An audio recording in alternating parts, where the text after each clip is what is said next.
Hello, y'all. It's Willem from Logic Academy here. Today I will be talking about a man named Charlemagne. Charlemagne was born in 742, though some people say he was born in 744. In a transcript, Annelius Petaviani claims he was born in 747. He is thought to be born in Aachen or Liege, though some people believe he was born in any of these other cities: Duren, Göttingen, Merlenbach, Queisri, and Prum. Little is known about Charlemagne's childhood, so I guess I'll talk about his ascension to the throne. He was crowned king of the Franks in 768 and king of the Lombards in 774. He was also crowned Holy Roman Emperor in 800. He fought a series of wars with several different ethnic groups, including but not limited to the Saxons, Spaniards, Lombards, Slavs, Danes, and the Aquitanians. The most notable war that Charlemagne's army fought in were the Saxon Wars. The reason that I chose these wars was because they were the longest series of wars that Charlemagne's army fought in. They were fought between 772 and 804, or 32 years. Charlemagne's army defeated several Saxon chiefs such as Widukind. There were various battles fought against these Saxons. There's way too many to list. The Saxons fought long and hard against the Frankish kingdom. The war started with the Saxons sacking Deventer in 772.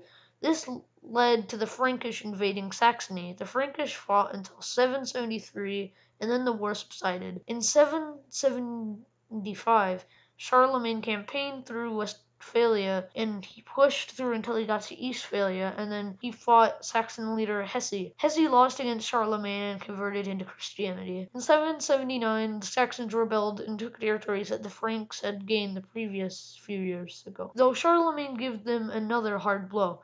The Saxons are not two very good fighters, it seems. For 2 years there was peace. Sadly, this peace subsided, and from 783 to 785 the Franks and Saxons fought. Finally, Wikikon, the leader of the Saxons at this time, converted into Christianity and swore fealty to Charlemagne. For 7 more years the Saxons and Franks lived in peace, though in 792 the Westphalians rose up against the Franks due to conscription to help fight the Arads.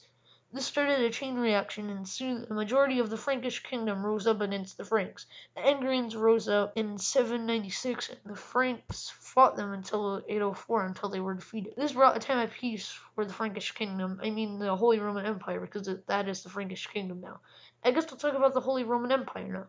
The Holy Roman Empire was not holy, nor Roman, nor an empire. It comprised of various different ethnic groups, stretching from Schleswig to southern Denmark to Lombardy in northern Italy. It was founded on the 25th of December, 800, also known as Christmas.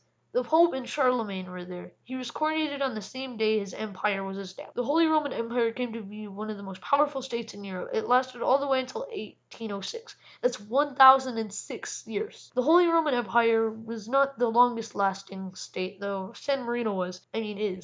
It was founded in 301 and still exists today, but San Marino is another story for another time. The Holy Roman Empire was basically the effect of Charlemagne becoming a peacekeeper. After the Saxons were his warrior stance on things faded, this transitioned into a peacekeeper mindset. He wanted to keep peace throughout the Holy Roman Empire due to the fact that it was so large and any state could break away at any point. He wanted to keep the empire the way it was, so that is what he did. He crushed a few rebellions in the empire, and then the empire prospered. There was peace for several years up until the Danes attacked, but that war subsided in 811. There was relative peace for a while. Charlemagne fell ill in January and died shortly after. He died on January 21st, 814, of pleurisy. Pleurisy is inflammation of the membranes that surround the lungs. Charlemagne's death saddened the empire that he built. He was buried in the Aachen Cathedral.